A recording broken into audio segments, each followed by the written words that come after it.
Bourvil est mort d'un cancer le 23 septembre 1970 à l'âge de 53 ans. À la télévision dans le film La Grande Lessive, sur Arte le 9 août 2023, le comédien est enterré à Montainville dans les Yvelines. Il passait le plus clair de son temps sur les plateaux de tournage, si est-il vrai.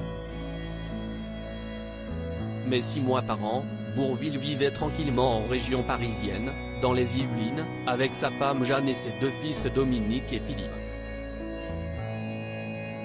André Rimbourg, de son vrai nom, est aujourd'hui enterré en ces lieux, à Montainville. Mort d'un cancer le 23 septembre 1970 à l'âge de 53 ans, le comédien avait choisi ce petit village de 502 habitants, recensement datant de l'année 2020, pour une très bonne raison. Au cimetière, sa dernière demeure reste fleurie grâce au passage de ses fans à Montainville. On croise régulièrement des admirateurs qui nous demandent où est située sa tombe, indique le conseiller municipal. Star de la Grande Vadrouille, du film Le Cornio ou de la Traversée de Paris, Bourvil avait jeté son dévolu sur une maison de campagne qu'il avait achetée en 1955.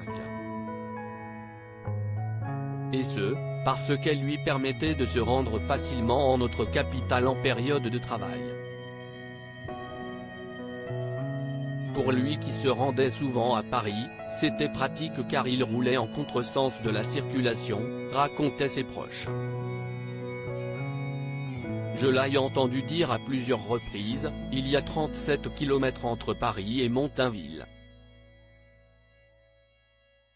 Le soir quand il rentrait, les barrières du chemin de fer étaient fermées à Mareil-sur-Mauldre.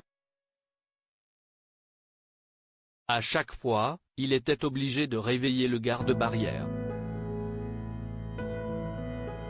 C'était son habitude du soir. La maison de Bourvil offrait une vue formidable. Elle dominait la vallée de la Mauldre. Les équipes de France 5 avaient eu l'occasion de s'y rendre, en 2022, dans le cadre du tournage de l'émission documentaire Une maison, un artiste, de Dominique Thierry. Avant eux, peu avaient eu cette chance, si ce n'est Georges Brassens, Louis de Funès, Jean-Paul Belmondo ou encore Gérard Houry. Bourvil possédait également une seconde maison en Normandie, là où il est né, au sein d'une famille d'agriculteurs. Quant à sa demeure de Montainville, elle est également restée dans le cercle proche. Si est son fils Philippe qui en est désormais propriétaire.